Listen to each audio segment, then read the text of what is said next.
I'm your host, Jeremiah. And I'm also Jeremiah. We're back at it with the J2D2 podcast tour.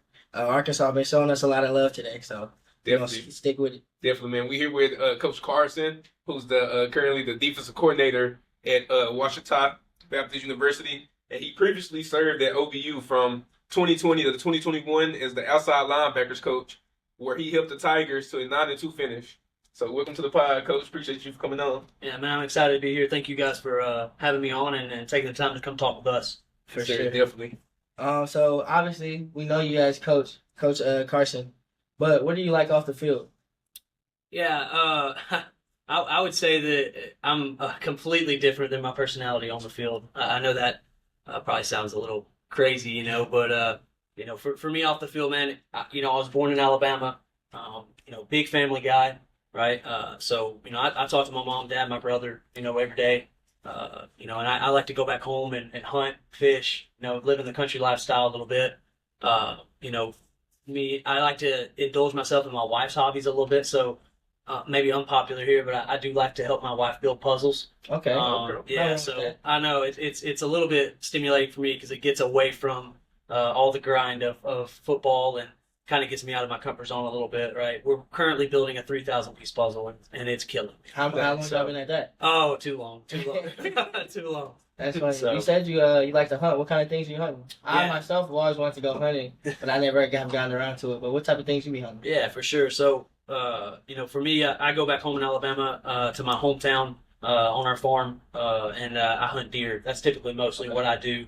If it ever didn't conflict with football season, to get go hunt somewhere, elk, anything that really moves, that you can go bear hunt, that'd be really cool. But yeah, unfortunately, most of those seasons are going to fall during football season. I don't usually get to hunt until around December, January. So got your priorities for sure. Fact. So you're originally from 5 feet. That's how you say it? Five. Yeah. Okay. Five. Alabama. And just talk about growing up. It's a very small town. I actually live in a smaller town called Dutton. We don't even have a high school, so there's about 300 people there. So we actually got fed from my elementary, got fed into another school, and so I finished up my high school career at Fife. Fife is a really, really good football program in the state of Alabama. Paul Benefield is the head coach there. I think he's at 7 or 8 state championships now since 2014. So. He'd done a phenomenal job there. And it was a small town, man. 2A football. I played baseball there as well. We played for a state championship there when I was on the baseball team as well. Came a little bit short to Mobile Christian, but it's a small town, man. Everybody knows everybody, and when you drive down the road, people see your car, they know who you are. That's the type of vibe you're going to get from there. So. That's cool. You said that was high school that you played baseball? Yes. Is that the only sport that you played in high school? Yeah. So I played basketball up until I was a sophomore. And then I played football and baseball throughout the rest of my career. For sure.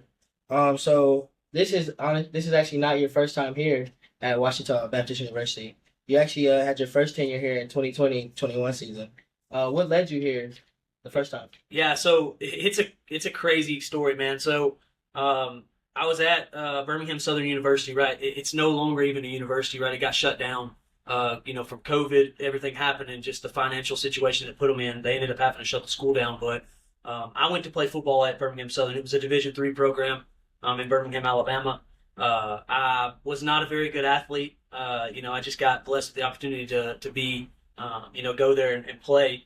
And I got hurt, and the doctors kind of told me I wasn't allowed to play anymore. And it kind of fed right into what I wanted to do anyways. I knew I wanted to coach. That was kind of my whole goal. And so I joined on staff there as a student coach for my sophomore, junior, and senior year. And then the head coach, Tony Joe White, he's actually currently the head coach at Austin College in Sherman, Texas. I'm walking into the building to help him with recruiting, and he just walks out the building and looks at me and says, "You got a resume?" And this is like February. Like, I still have to finish up everything, right? Yeah. And graduate in May. And he's like, "You got a resume?" And I'm like, no. And he goes, "Well, you need to make a resume, and you need to send it to this email address."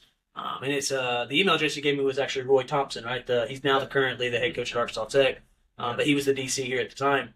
And he was like, "I know the guy, right? They're looking for a GA.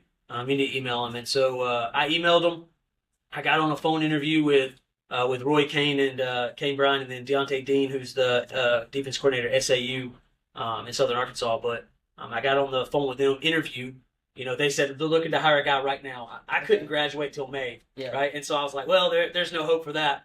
And then March comes and COVID hits and everything gets shut down, and they're like, well, we don't got to hire a guy right now, and so we can wait. And so I ended up getting the job, and so I moved down here in June of 2021.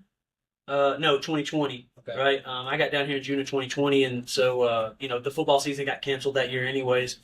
But that's kind of how it worked. It really, man, it was just a God's providence of put me in the right place at the right time, because there's no reason I should have got that job. Right. They would have hired someone else. They could have been there right then for spring ball, and unfortunately, spring ball got canceled and allowed me to get the job. So, kind of fortunately. Yeah, for sure. So it's put me in this spot right now. So. Yeah, you said that you got hurt, and that kind of just basically pushed you into the door. Mm-hmm. And you said that you had already knew that you wanted to be a coach. When did you realize you wanted to be a coach? What kind of led that on? Yeah, so I was the first person in my family to ever play football. My family was a basketball, baseball type family.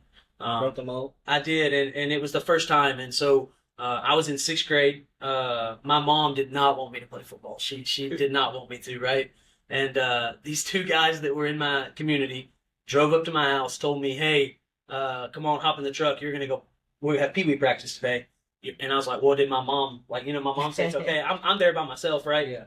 And they're like, well, my mom said it's okay. And they're like, yeah, oh yeah. So I go, I get suited up for practice. I practice. I come back home. My mom has no idea where I'm at. I was 12, right? I was 12. She's furious, right? My dad knew, right? Of course, but my mom didn't. Shout out Dad. Yeah, she's furious. And, dude, I fell in love with it right then, and I fell in love with the game, not necessarily the atmosphere and all that. That's great. I loved it, but I fell in love with the X notes, right? The schematical side of things, man. I loved it. Drawing up stuff and looking at just different ways, right? And I didn't know what I was doing, right, when I was that age, but to sit there and look at all those things and just see the different complexities of the structures of defense and offense and stuff, it really was intriguing to me. That's kind of what drove me forward, and then I played high school, and of course I loved it, and then I thought the only way to be a coach was to go play college ball, and so, I went did that, and then I got hurt, but God blessed me enough that allowed me the opportunity to jump on staff as a student coach, and worked from there and got the opportunity. So, sure. Right. Yeah, we talked about it earlier, how you crossed paths with Chris McCullough, UTPB head coach, and doing that interview with him, he kind of set the advantage of being able to start early, because he's, again, one of them coaches who really didn't play college ball, but he's still the head coach at UTPB, which is a great Division II school. Yeah, for sure. And what I would say is I got to learn all the ins and outs of college football before I really ever knew how to go on the board and draw anything up. All I knew was work hard, right? That's kind of what it was instilled in me when I was young, and that's what my parents instilled in me. And so, I'm vacuuming all the rooms for recruiting visits. I'm going and getting the bagels for, Saturday mornings when guys are meeting with the head coach, to talk about scholarships and stuff. Like, I'm doing all the small things, right? I still remember, I actually was going to be an offensive coach. That's crazy. I was on the offensive side of the football as a sophomore and junior in college as a student coach. And, I loved it, and I wanted to move over to defense because I thought, well, if I'm going to be an offensive coach, I need to learn a little bit of defense, right? That's just going to help me. And, dude, I fell in love with defense, man. And that's really what took me off to be a defensive coach. But I still remember the defensive coordinator at Birmingham Southern.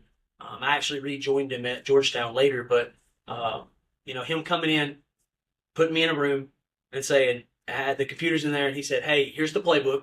I want you to draw all this stuff up, match it up with coverages, right? So draw all the routes. These are the routes I want you to draw.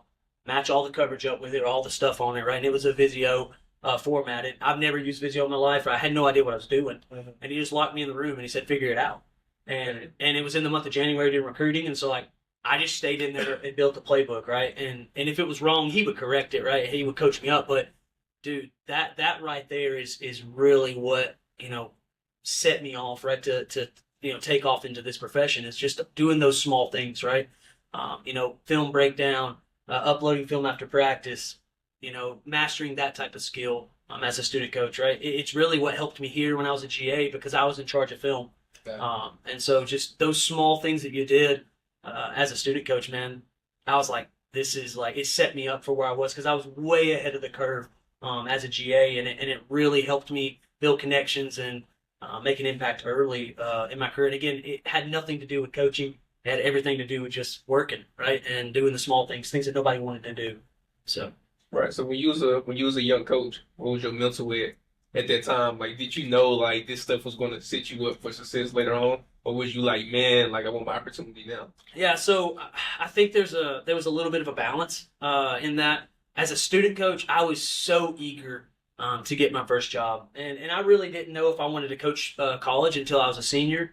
When I really moved over to defense, I really thought I was just going to be a high school coach.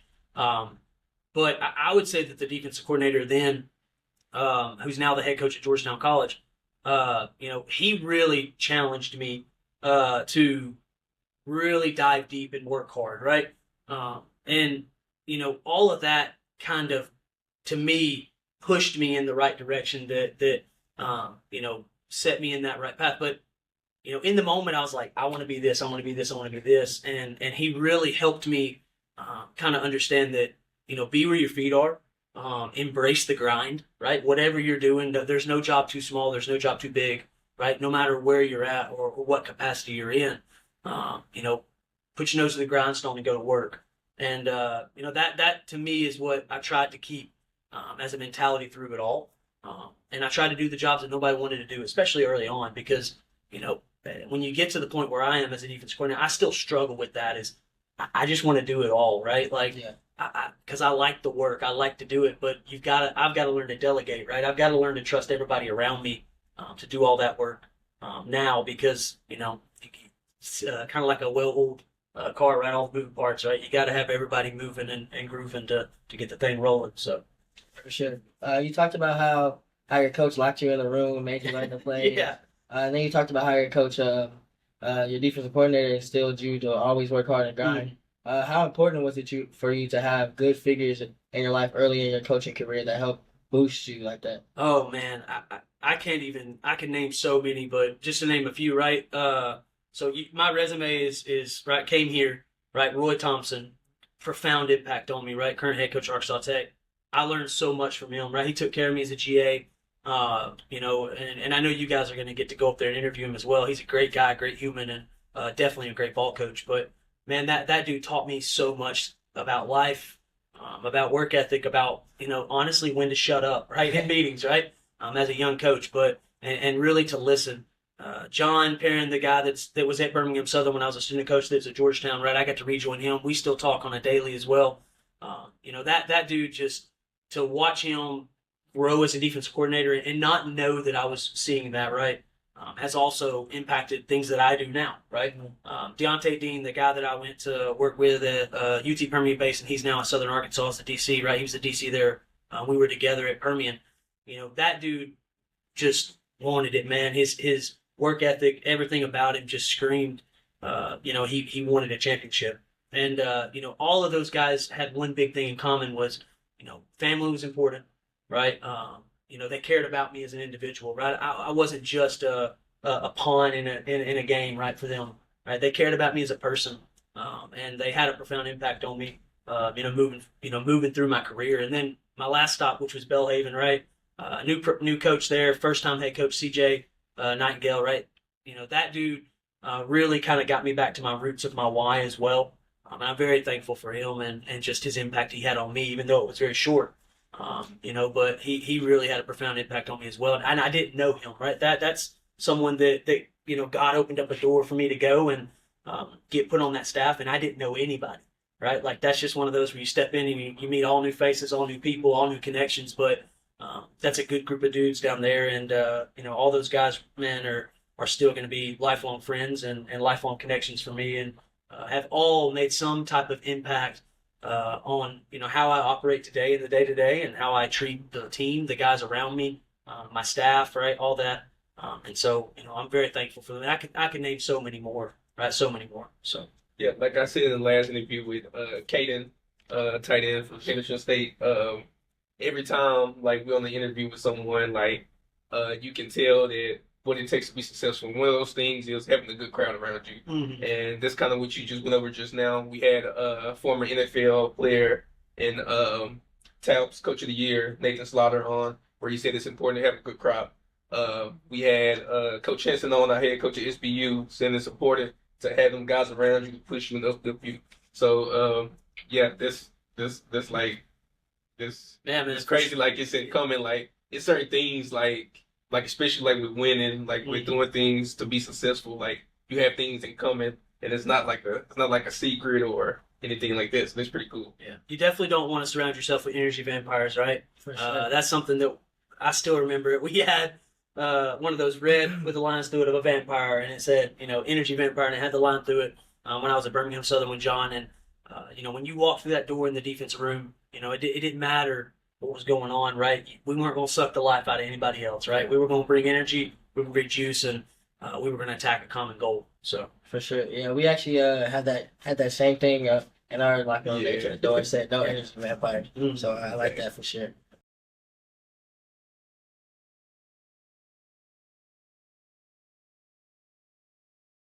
So you keep mentioning your faith, and you keep mentioning how you're a hard worker. When did these morals get instilled in you, and what do you try to leave on your players as an impact on them? my dad was a pastor. His dad was a pastor. My brother's ordained. So it's definitely a legacy of faith and believers that has generationally been passed, through and has ultimately affected me. But for me, man, I accepted Christ when I was young, when I was about 12, and I won't say that I've always been perfect, but you develop a why, right? Why you do things, and so for me, my why was, I want to impact young men from the ages of 18 to 22, 23, 24. And really help those guys grow and mature. And if you get an opportunity to have a gospel conversation with a kid, man, it's impactful, right? But ultimately, is I want those kids to leave here knowing that I was different, right? I love football. Don't get me wrong, I love it. But if football ever became an idol for me, then I would give it up, right? My faith is far more important to me than football ever could be. And I love the game, don't get me wrong. And I've done a lot of things in my career where, looking back now, I felt like that, maybe I chose a job for money, maybe I chose a job for status. For me, when I was, transitioning to Belhaven, right, I was actually sitting at my house in January, February, unemployed. And, I was sitting there thinking to myself, like, do I really want to do college football anymore, right? I thought about giving it up completely, and God just kind of reaffirmed my why, right? I said that, Belhaven had a huge impact on me, and CJ Nightingale had a huge impact on me, and it was that he really restored why I got into college in the first place, right? It's not about the game, it's not about the wins and the losses, right? It's about making an impact on and off the field with college kids that are trying to figure out who they are, right? And really trying to grow into great husbands, great fathers, great leaders in the world, and sharing my faith along that road for those guys. I think is ultimately why I got into coaching to begin with. So Yeah, it's definitely huge, and I think that's something that's often overlooked. Just when we get the opportunity to play for a Baptist school, to coach at a Baptist school, you get the opportunities to spread the word of God and spread Christ. And hey, we have Christ, and He died for our sins. And there's something that's rare to find in like any state school or any big public school. So being able to coach at that Baptist school, that's a blessing. Being able to play at the Baptist school, we played at the Baptist school at SBU. That's definitely a blessing. Just not only like working on the field, but also off our spiritual life. Because after this, when we hang up the cleats, like we still have to answer to Christ. And I don't know about you, but like when I go up there, I want to be told, "Well done." yeah, So, I do. Yeah. As much as I love rings and as much as I love championships and wins, and again, there's a little bit of pride of wanting to be the best, right? And there's nothing wrong with that, but one day when I stand before Jesus and He steps in front of me and says that this is one of mine, I don't want to sit there with nothing to lay at His feet, right? And to me, earthly treasures are great, right? I know that they can become idols, right? But rings are great, wins are great, success is great. but ultimately, all of it's going to go away. For sure. And you know, I want to leave a legacy just like my parents left me. Of when my future kids, you know, grow up, is they can look back and say, you know, my dad, right, my father, you know, was a leader of men. He was a leader for Christ, and that he was a servant, and that he served others, and that legacy that can keep going and be generational and impact as many people that it can. So.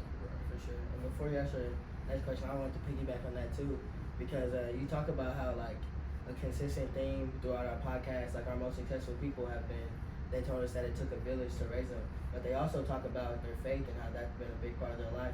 And a lot of them have been like, they had a rough year and then they found God, and then they ended up having some of their most successful. Like we had Aston Schumann. He was an MIAA freshman of the year, and he almost quit football. He was on his couch. He didn't think he was gonna play, and then he ended up digging deeper in his faith. Comes back to football, wins MIAA freshman of the year, things like that. We had the tight end we just had from Henderson State.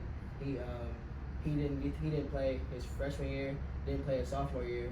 He got into his faith his sophomore year, ends up first team All GAC, then the next year All American. So just letting you guys know there's more than football out there. So just know that.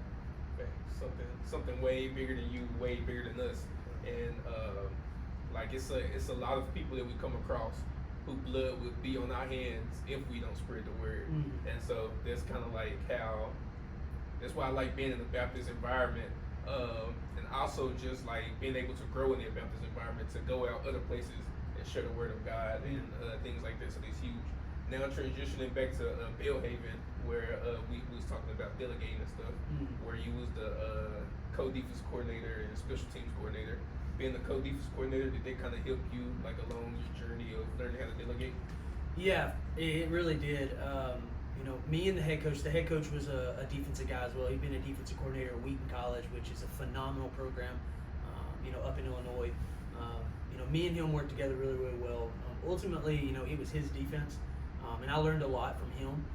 But I also learned, you know, that I had to delegate as well, right? Being the co-DC and special teams coordinators, you know, there was times that, you know, I'm sitting in the office and it's 1 or 2 a.m. on a Sunday night, and I'm just going, man, I can't do all this, right? Like, it's so much, and I really learned then that, you know, I've really got to start trusting guys around me, right? Even if they don't do it maybe the exact same way that I wanted to do it, I've still got to trust and give it to them, and then coach them along, right, as we go through it.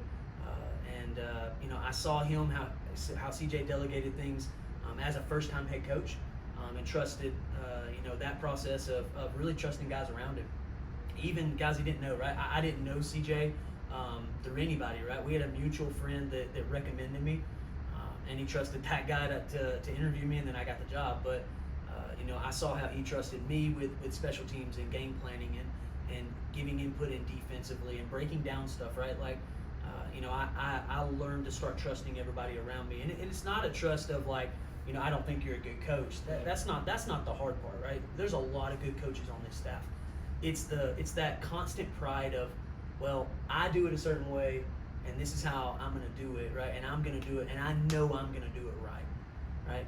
Well, you got to also trust that those guys beside you are going to do it right too, and you know, they are, and they will. And so you just gotta take that step and start giving those guys more responsibility. And when you do, man, you start working all together, and it starts running real smooth. So for sure, that goes hand in hand with it taking a village, because like you can't just have the village if you're not gonna use them. You know correct. What I mean? So it's just as important to use them as it is to have the people. So you talked about how when you switched from offense to defense, you fell in love with it. What's your favorite part about coaching the defense side of the ball? What really made you fall in love with that? Yeah, you know, something that a mentality that I've always grew up with and really matured a lot, you know, through my time as a coach. And I'm really going to steal something from a guy that I've worked with before, but, you know, it doesn't matter, right, as a defense, right? As a defense, you can get put in a bad situation, right? The offense can turn the ball over on the 10-yard line, right? It doesn't matter. At the end of the day, nobody ever looks at the situational stuff that happened in the game. They look at the score, right? And so if you gave up 21 points, but they threw 3 pick sixes, right? Everybody's going to say the defense played bad, right? And so for me, the mentality that I have embraced from that is, and you hear this a lot, but put the ball down anywhere and let's play football, right? We're a defense. Put us in a situation. It doesn't matter, right? We don't care, right? I have a respect, and it's complimentary football, right? But as an offense, man, you go out there and do what you want to do, right? You do what you need to do. But no matter what, you can always look at defense and say, we got your back, right? You can put us in the red zone. It don't matter, right? We're going to go out there and ball, right? And so, that mentality of put the ball down, let's play football. And, it doesn't matter what situation you put us in. We're not going to complain. We're not going to gripe. We're not going to moan, right? I don't care if they throw 5 interceptions, they put us in the red zone 5 times. We're going to walk out there and we're going to stop them because that's our job, right?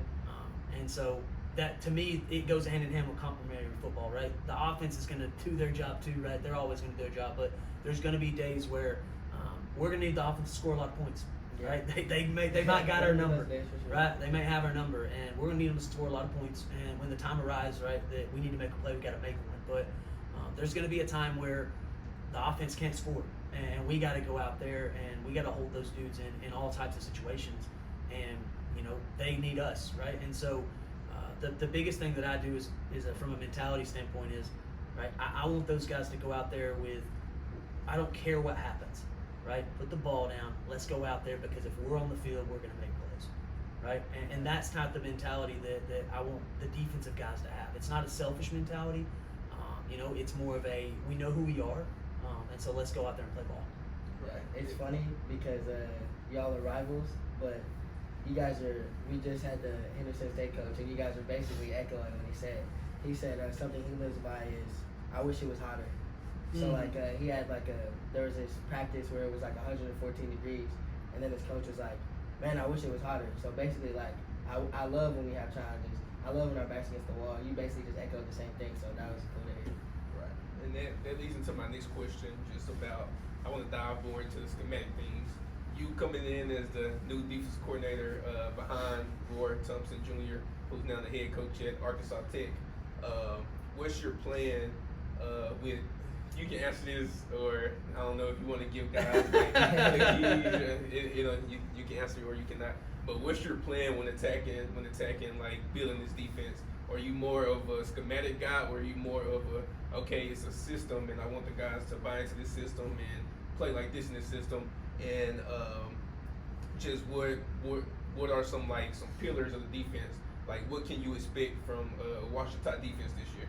Yeah, so what I would say is the pillars of the defense has been established long before I got here, right?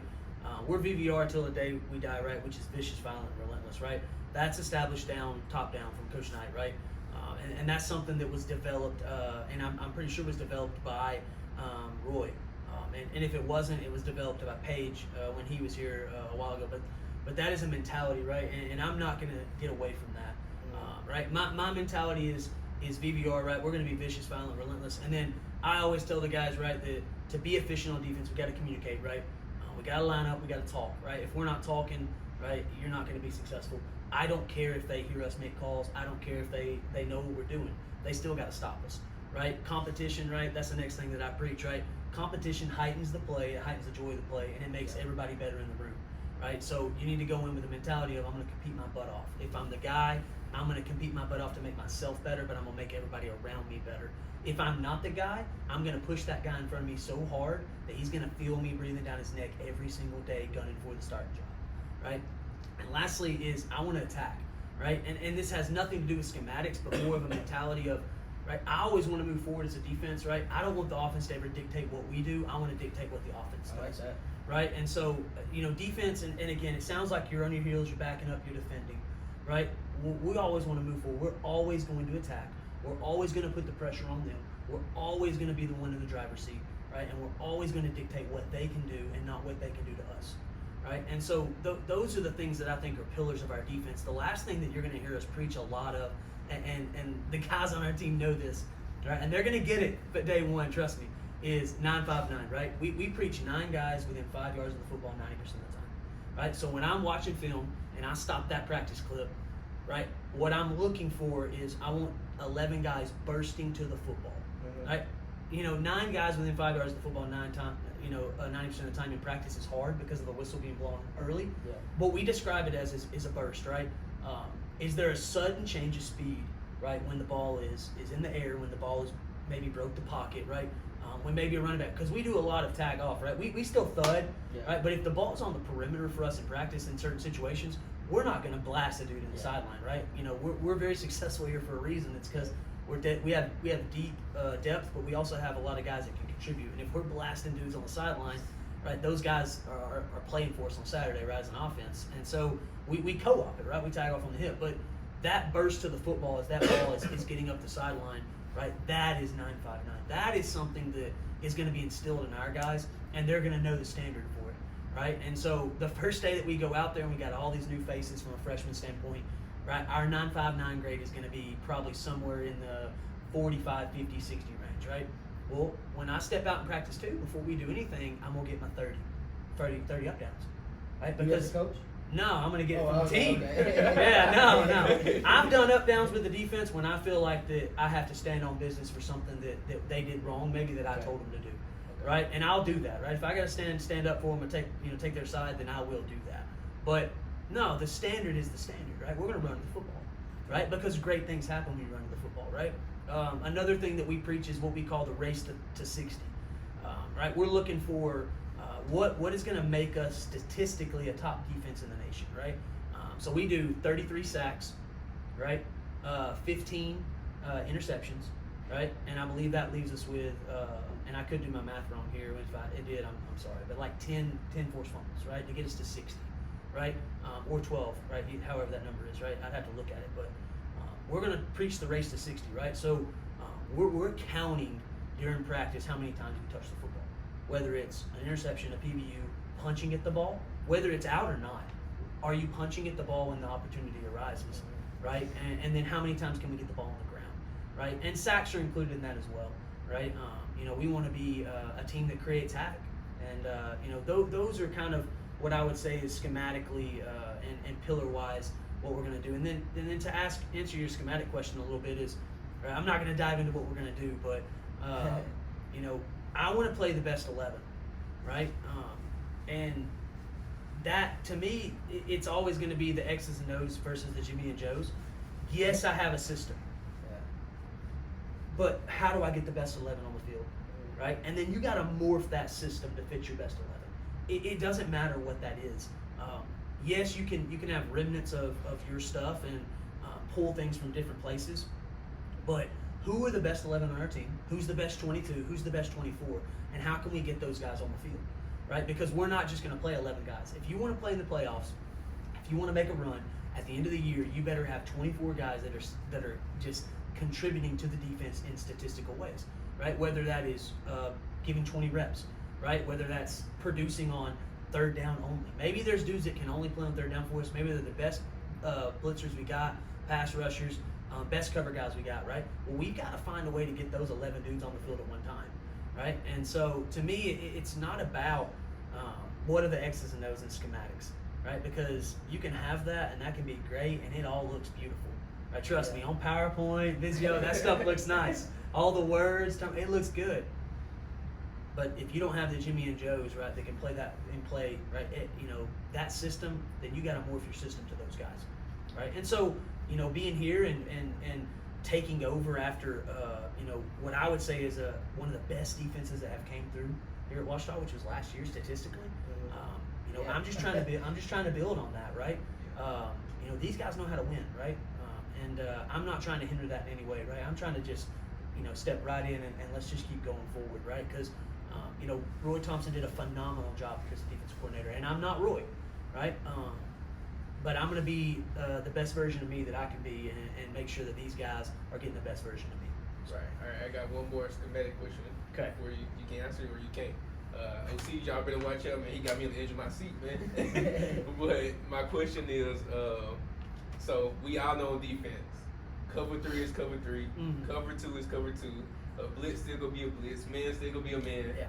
How do you go about like disguising different things, and as far as like how do you plan to implement that? Like as far as like blitzes and you got the cover 3s and stuff like that. Yeah, for sure. That's a great question, and I'm not gonna dive into too many terms, but for me, it's all about can I show the same picture, right? So you know, disguise is great, right? But if you can disguise, make first down look like third down, right, in your base defense, right, and still bring pressure, right, then you've created a whole sort of mess for an offense, right?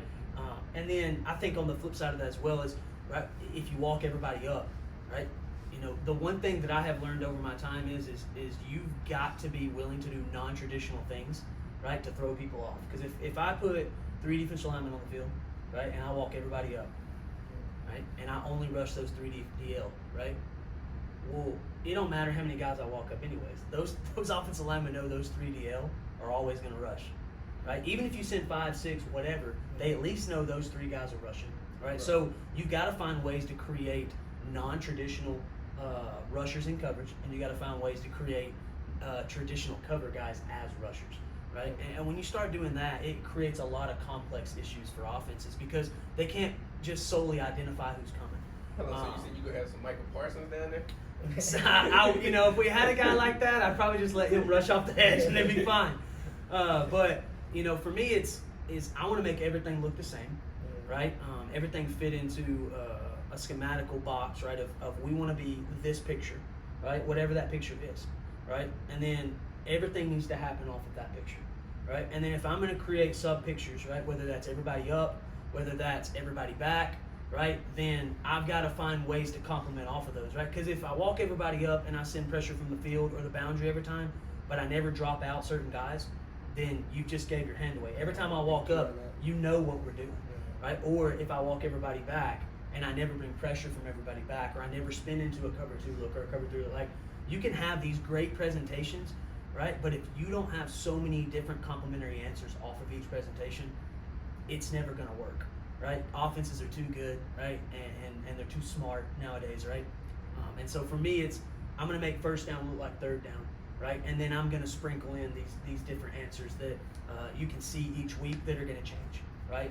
You're not going to get the same answer each week, right. You may see a really nice pressure from us on week 1, but it's not going to be there week 2. It's going to be something different.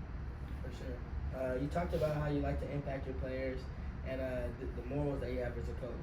But and sitting here, you seem like a pretty energetic guy. What's your energy like as a coach? Are you doing chest bumps? What do you like on the sideline? Yeah, I would say that I try my best not to be super high energy. I try to be cool, calm, and collective, but it doesn't happen very often. My thing is and my guys know this, is the one thing that pisses me off more than anything is when we make a play and right? Nobody celebrates. So we don't. That's not what. Now we do have celebrations. That makes me. It's when you celebrate by yourself. Okay. Yeah. Right. That bothers me. Same. Because if we're gonna bring, let's say, a field side pressure, right, that's designed for the field side guy to make the sack, and he makes it. Well, there was 10 other guys that had to execute their job for you to be successful, right? So when you make a play, right, turn around and go celebrate with the guys that help you make that play, right? Yeah, and so the thing that bothers me the most is individual celebration and the crap talking, right? That bothers me as well, right? There's nothing wrong with talking a little smack, right? But when you make a play and your first reaction is to say something to them, right? That's when I have an issue with it, right? And so for me, I'm super high energy, right? But I'm never going to be high energy towards an opposing team, right? I'm always going to be high energy towards our guys, right? And the one thing I tell my guys is listen to the tone of the voice. Listen to the words of the voice, don't listen to the tone, right? Because I'm going to yell, right? And I'm going to get after you. I still love you. I still care about you as a person, right? You know what I'm saying? I'm not going to go out there and cuss you up and down. That's just not who I am. But I am going to get after you, right? Especially if I know that you're playing at this standard when you can play at this standard, right? And I need you to elevate your game, right? And so listen to the coaching. Don't listen to the tone, right? Because I'm going to tell you what you need to do, right? And how to get you to elevate your standard, right? Just don't get, so absorbed with how it sounds. So. You said a lot about the listen to the coaching, not the tone. That makes me wonder: Are you a film room yeller? No, I am not. I'm loud when I teach. Don't get me wrong. Like I'm kind of like I'm talking right now. It's a little bit louder, but I'm a loud guy, right? But no, when I'm in the film room, right, that to me is the few times that it can be controlled. Okay. Right, and so I'm gonna teach, right, when I'm in the film room, right. I'm going to ask questions, right? I'm going to ask, my players why, right? Because being the linebackers coach, being what I would say is the guys that the quarterbacks of the defense, right? Those guys have got to, set calls, set pressure, set fronts, make checks, make adjustments, right? Make sure people are lined up in the right spot. If they see something, they've got to help communicate it. They've got to be me on the field. And so if I'm not, I can't be out there with you. So when we're sitting in the meeting room and I'm going to say, okay, what we're talking about this front right here, right? Why'd you set it this way? It doesn't mean that you're wrong, right? And that's what I tell guys all the time. When I ask you a why question, it doesn't mean that you're wrong, right? What it means is I want you to articulate why you're doing what you're doing. Okay. Because you need to understand the why, because when you understand the why, you think like me, right? And so if you know why we're doing what we're doing, then I can call a call and they can get themselves out of jams, right? Because my whole philosophy is I'm not a big check guy, right? Like I'm not trying to check everything, right? I want to make a call and I want to go play football, right? Because those guys, when they play fast, they play efficiently, right? And so, for them, they need to understand where's the holes. Why is this a good call? Why is it not a good call, right? And so when a call is made where they may get 8 yards, right? Line back up, strap up, and let's play the next play, right? And understand why it hit where it hit. Because when you come over to the sideline, I'm going to tell you, right? If there's one thing that I do that I think I try to do a great job of is I take ownership of when I make bad calls, right? Because I'm not perfect. I'm not perfect. And I've told guys, right? We gave up a touchdown during spring, and it was a bad call. It was a terrible call. And they ran the perfect concept for the perfect call, right? And, I'm sitting there, and guys are frustrated, and they're mad, and they're getting, the temperatures are elevating. I'm like, whoa. That one's on me, right? It has nothing to do with you guys. That one's on me. Bad call puts you in a bad spot. They scored a touchdown. It's on me, right? Flip your mind, put it behind you, go play the next play, right? And that's what I want my guys to do is play fast, play efficient, and let me put you in the right spot, right? Because if my thing is if you start checking everything and they check it wrong, well then who's it on? Yeah. It's still on me, right? You know what I'm saying? It's still my fault because I'm not going to sit there and say, well, that kid didn't check it, he's wrong. Well, how many reps do we get in practice at it? How many times did I show them that situation, right? At the end of the day, it all comes back to me, so let me put them in the right spot. For sure. And you talked about, you kind of gave a little answer on this just now, but you talked about how you want all your players to know why you're doing things, doing things. Are you big on giving your players the freedom to make a lot of checks? So what I would say is we build calls. All of our calls defensively are built with in certain families, right? And so they play within the family, right? And so I would say there isn't a lot of checks being made, right? Okay. If a check is being made, then it was predetermined by a formation, or it was predetermined by a motion, or predetermined by a shift, right? And I'm going to be down there checking it with them, right? You know what I'm saying? I'm going to be screaming it with them. But as far as like going out there and physically making an adjustment on the field in a game, it'll stay within the family of the call. So you mentioned that they need to be you on the field, and I wanna be a coach later on when it's all said and done, and so I kind of like study this stuff. How important is it to because there's a difference between coaching and teaching, and so how important is the teaching aspect? Because like you can just say something and just be like, hey, do this. But how important is it to really like teach it? Yeah. So what I try to do with guys is, right, I try to give them multiple ways to learn it, right, and then multiple ways to correct their wrong mistakes, right. So I'm gonna provide, whether it's through huddle, whether it's through paper, a copy of it, right. So some guys like to look at it and they just got it, right. You know what I'm saying? I'm one of those guys, right. I'm not that athletic, trust me. But I can't go out there and do what these guys do that are on our team right now. But if you show me something and you put the terms and you tell me what I'm doing, I got it, right? I can recite it to you. Most guys are not like that, right? I've got to put guys in specific situations, right? And I've got to call it, and then you just got to let them fail, right? That's the thing about fall camp and spring ball is, right? When I script, right? And that's the offenses are always so weird about giving you calls and personnels and stuff. Like I tell guys, give me the sheet. It don't matter because I'm not scripting for success. I'm scripting to put them in spots that are bad. Because if I can put them in the worst spot possible in practice, right? And they can figure out how to get out of it, then when the easy stuff comes along, they know how to handle it, right? And so what I would say to that is when I'm teaching those guys is I'm gonna show it to them on paper and video.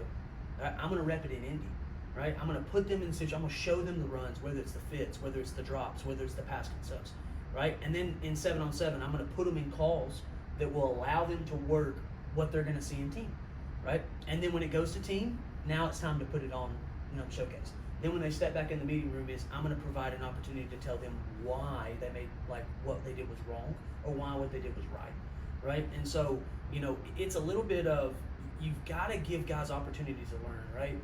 Whether you're visual, whether you're an auditory guy, when you got to hear me say it, most guys are kinesthetic, which is you got to go out there and just mess it up. You got to make the mistake yourself, right?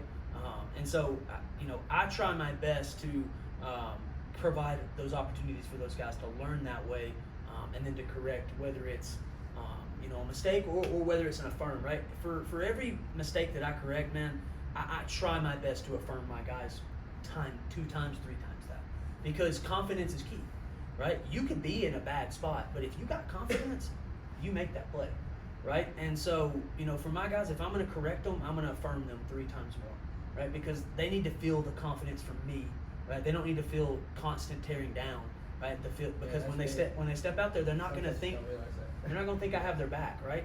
When they step out there, I want them to know that they're the best version of them that they could have been that day, right? And it's all about their confidence. For sure. You talked about how you love diving into all the schematics, X's and O's. And we were on the tour. You talked about how sometimes you had to get kicked out of the film room. Yeah.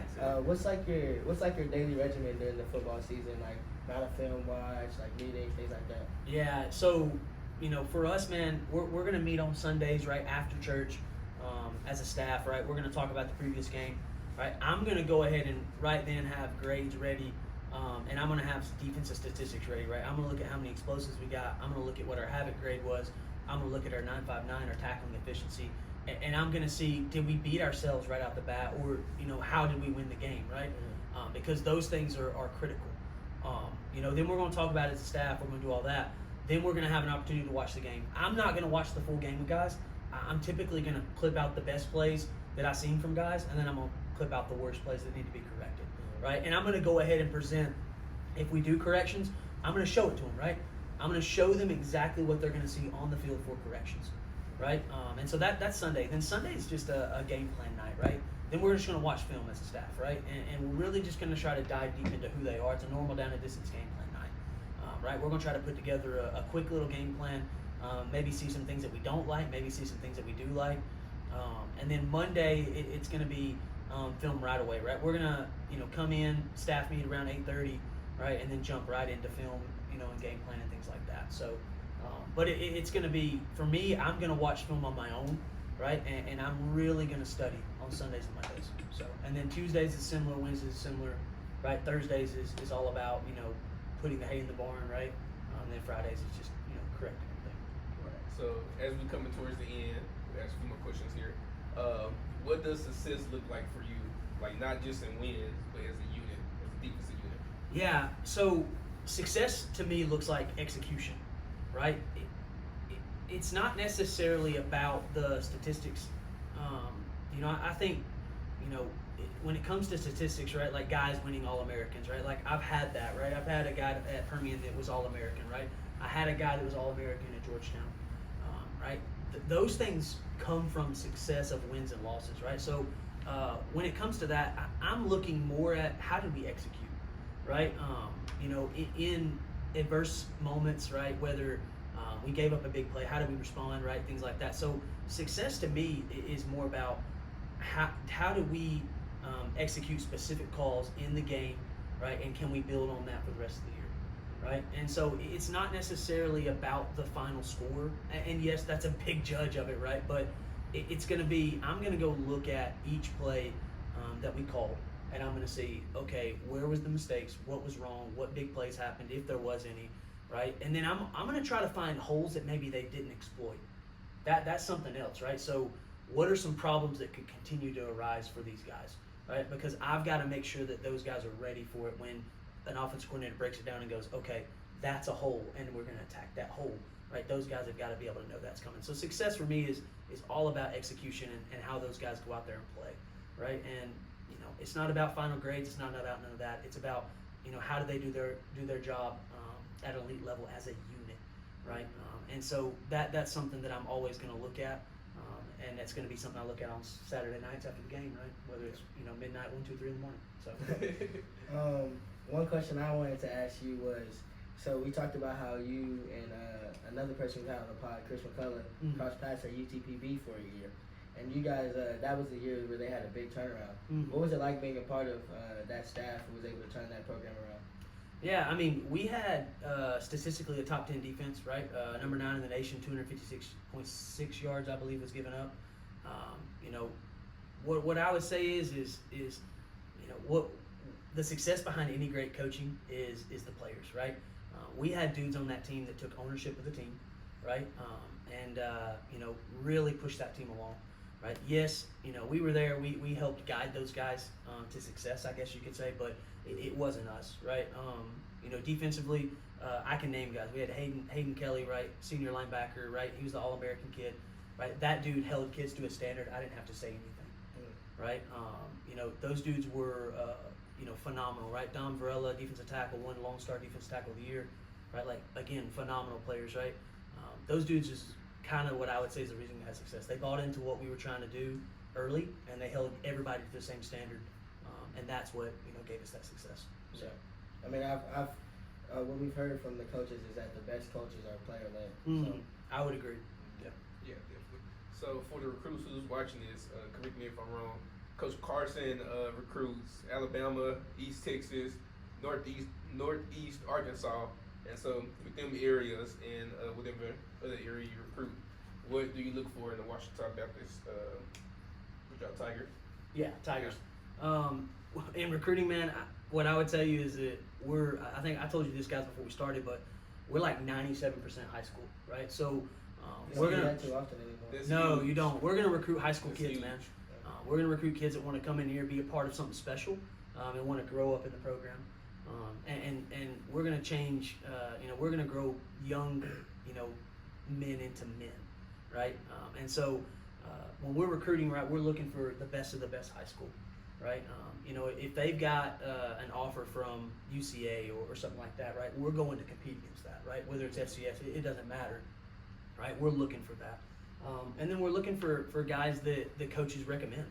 Right, we have a great relationship with Arkansas high school coaches, and we have a great relationship with East Texas high school coaches. So, and Louisiana, and I still have good connections with Alabama. But we are looking for guys that have strong character, integrity, all the things that you would expect from what a college football program is looking for. But we're looking for the guys that the coaches recommend, because I'm telling you, man, we have such a great relationship with Arkansas high school coaches. If they got a kid, we know, right, and they're going to tell us right away. Right, and so that's perks of being 97% high school kids. Yeah. Right, we're gonna do right, and then we've got a 99% graduation rate for football players. Right, nice. I think we've only had one kid. I think we only have one kid that hasn't graduated in Ouachita, and I think that he didn't graduate. I think it was over 10 years ago. Right, so in the last 10 years, we may be 100%. Right, Coach Knight, he does a phenomenal job, man, of building those relationships, keeping those relationships. Coach Shockley, our recruiting coordinator, again, same thing, of keeping those relationships, and it's something that we take pride in. We're able to have this much success with high school kids, right? I want to highlight that real quick as well. Just Coach Knight been here. You said this would be his 26th year. I believe so. Yeah, it's either I believe it's 26 or 27, but I think it's 26. In college football, you're not in a program that long if you're not successful. It's just something to point out. And so. Something I wanted to ask outside of football, we talked about it a little bit on the tour. You actually got married this year. I did. May 31st, you said. What is it like looking back on that day? What are some of the best memories from that day? Oh, man. Other than saying I do. Yeah, so our first dance was fun. That's something that'll be a core memory. The song? We used the Spin You Around by Morgan Wallen, the acoustic version of it. Okay. She choreographed it. So there's a video out there of me in a choreographed dance to the whole song. Cut to that clip. But no, I'm gonna be honest. To me, what was so special, the most special part was right after we got married. We walked out, and did all the stuff, and we walked around the corner, and we got out of all the congregation and stuff, and we got kind of secluded into our own room, and it just both looked at each other and just started jumping around like kids and saying, we did it, we did it, we did it. Like, you know, when you marry your best friend, it's something that's the easiest thing you do in your life. And I'm very blessed to have her, and she's a rock, man, and I'm sure she's blessed to have you too. yeah. Now, trust me. She probably gets a little upset at me every once in a while, but dude, she's a rock, and she does such a phenomenal job with everything, and I'm really thankful to have her in my corner. So For sure. All right, one more question. So I told you I'll get a little bit messy here. Mhm. And so we got Battle of the Ravine, we got Henderson State walking across the bridge, we got Ouachita Baptist walking across the bridge. Who's winning? So I'm going to say this, right? I respect those guys, and we'll get to that game, right? We'll get to that game, right? We got to play East Central first. There's a lot of football that's got to be played before we play them, and so it'll be exciting to. I believe they come to us this year, so it'll be really exciting to be in the spot that I am now and get to coach against those guys because it's going to be an electric game. And so I'm not answering the question. I'm curious how often you it's literally right across the street. How often do you just bump into someone from there and it's a little trash talk maybe on the way out? No, I actually go to church with the offense coordinator. So okay. yeah, we go to the same church. So now they got some great coaches over there, man. Coach Halsworth does a phenomenal job over there, and they do an excellent job. They got a good program, and I'm excited to get there. And I love the Battle of the Ravine, and it's going to be a very, very fun game. And it's going to have playoff implications like it does every year. Yeah. But, for us as a program, as big as that game is, right, we're looking one to game one, right? Let's attack it and go one game at a time. But, man, we're looking to win in the playoffs and make a run, right? And, they're going to be the next game when it gets there, game 11, it's going to be the next game that comes on our schedule, right? So it's going to be fun. It's going to be exciting. We're going to go one game at a time. We're going to start off with East Central, and that's the one game I'm most excited about right now. For sure. Do you tap them sometimes in church? Like, hey, man, you go this weekend. No, but no, it's definitely crazy because you don't know, man. Everybody's in this town is either Henderson or Ouachita, so it's crazy. And then the last question we always ask our guests: what's some advice that you would give young coaches? And your story is probably very relatable because maybe there's some people. I mean, you play football, but maybe there's some people who think they have to play football to become a coach, but in reality, they can just become a coach. What is some advice you can give them, and then just any young coaches? Yeah, what I would say is do whatever you can do to make everybody else's job around you easier, right? Whether it's going and vacuuming in the team room, whether it's going to pick up coffee, whether it's going to pick up paper, right? There's no job that's too big, no job too small for you to do, right? That's what I felt like it helped me early is I made myself, and I may use this word wrong, but I made myself indispensable, right? Like they had to have me to operate, right? Because I took care of all the stuff that they don't want to do, right? I put the coffee in the coffee pot in the mornings, right? I went to the printer and printed all the practice schedules. Like I uploaded the film, right? I drew cards, right? Like I did everything in my power to make myself known as a hard worker and a guy that they could rely on and trust. And as I got that, they leaned on me more and more and more and more. For sure. Right? And eventually I needed those guys for a resume and for a reference, and they did that for me. And that's something I felt has grown with me everywhere I've been, right? Is some of the best advice I got was when you're sitting at the table and you're not the guy, whether you're the head coach, DC, OC, whatever, if you're the lowest guy on the totem pole, right? Don't speak, right? Just listen, right? If you're called on, speak, right? And if you have a great idea, that's fine, right? Maybe speak, but listen, because there's a lot of dudes in that room that know a lot more football and a lot more stuff than you, right? And when you sit there and learn and you sit there and listen, you learn so much, man. And your time will come, right? When your time is, it is to speak at the table, right? You get that opportunity. But if you sit there and listen, man, you'll learn so much, and people will respect you for it. So, yeah, for sure. Well, appreciate y'all for tuning in, J2 fam. We appreciate you, Coach Carson, for coming on. Man, this Ouachita Baptist tour, great facilities, y'all seen it, and continue to stay tuned as we go. Where we have Arkansas Tech next, and then finish off with UCM. So we're pretty excited. That's it. So tour's not done yet. Make sure you guys stay notified. Make sure you hit the like and subscribe button. Appreciate you. Awesome, man.